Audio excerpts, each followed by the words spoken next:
Hej, du har ringet til Katrine. Det er mor. Jeg tænker på, hvad vi gør i år med hensyn til julen. Jeg regner med, at vi er hos jer, som vi plejer. Det er Barbara. Jeg står for rødkålen. Hej, far. Jeg skulle spørge for Bipper, hvad tid det var i morgen. Kan jeg spørge Mads, om han har styr på bilen? Vi skal jo have noget ordentligt, så sandt. Og hvis du husker, så låner du selvfølgelig bare bestiller.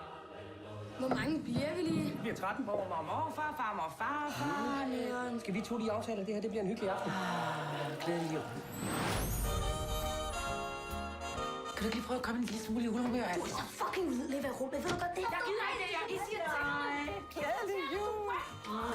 Og der sidder mine eksmænd og drikker sig fuld. Nej, skal vi have and? Jeg troede, vi skulle have kalkun.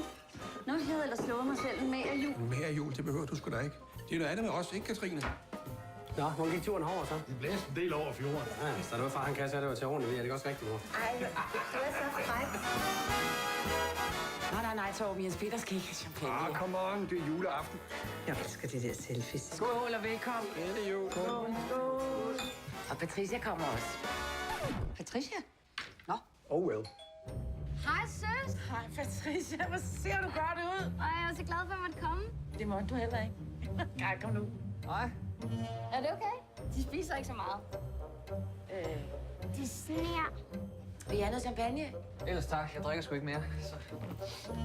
Ja, manden! Nej, den går ikke. Det skal være en hel mand uden hak. Hold op, du for helvede!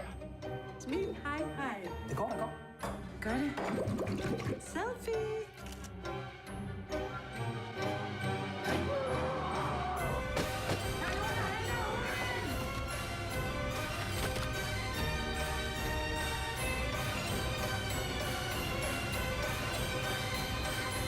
Så stopper du, Katrine.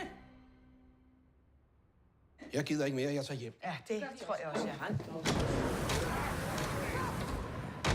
Ja, det behøver altså ikke at blive et problem, det her. Vi har rigeligt med sengetøj, ikke, Katrine?